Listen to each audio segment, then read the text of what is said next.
Pent-Up demand for senior housing whittling down 700 cap on town-approved special permits in Clarkstown. Developer Gabe Alexander plans to build 122-unit senior housing complex 175 on West Clarkstown Road at former Camp Merockdim site. By Tina Traster. Let's unpack the numbers. The town of Clarkstown has set limits on the number of senior housing units that can be built and has zoning designations for where they can be sited.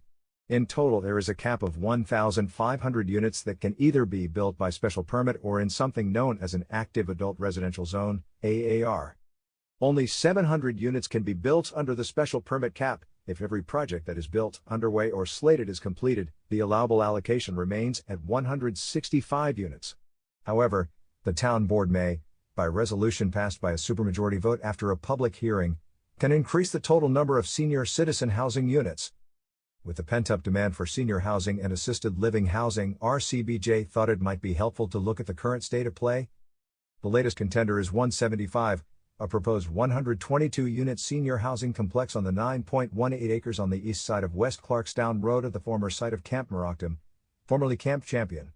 It is early days because the applicant has only just been to the town's technical advisory committee. Special permits for senior housing are only available in R10, R15, and R22 zones, which are residential zones for single-family houses on approximately 1/4 or 1/2 acre sites. To date, a combined 413 units are built, underway, or have approvals, including Lador Assisted Living Facility, 40 units, the Sisters of Charity's Vincent's Village, 93 units, and Atria, 80 units, all of which are assisted living developments.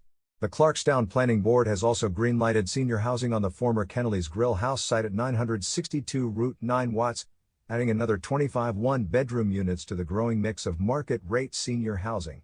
And 135 North Main Street has approval to build 48 55 and older units by special permit. Additionally, the Shemp Farm development, the former Buckley Farm, which is underway, counts for another 127 55 and older units. In 2014, Clarkstown amended its zoning code to allow for a total of 700 units of senior citizen housing town-wide, subject to a raft of conditions including that development does not cause traffic congestion, does not adversely affect the character of, or property values in the area, and that it does not negatively impact water supply, waste disposal, or any other public health and safety issues.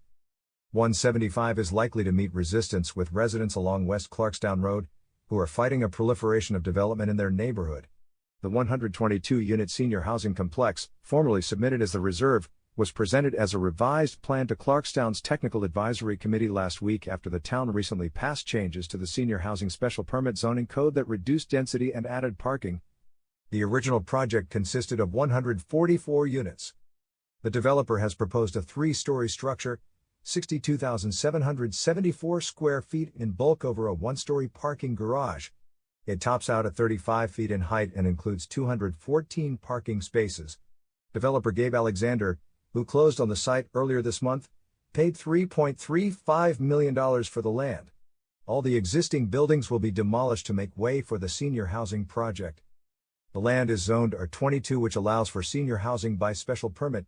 Apart from the special permit, 2 variances are required: an encroachment of the interior roadway into the side buffer and the height at the entrance to the parking garage, which exceeds 35 feet.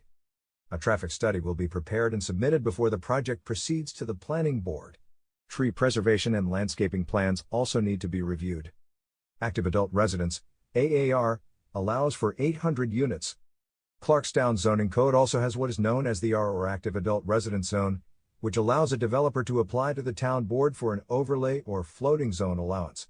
The floating zone must be close to public transportation, shopping, and community services. While an application can be considered in many of the town's zones, the site must be a minimum of 3 acres or larger. The town has capped our units at 800. To date, 77 have been built at Eden Park 34 and Wolf Landing 43, but another development, Vanderbilt Grand, has received approval for an additional 100 units.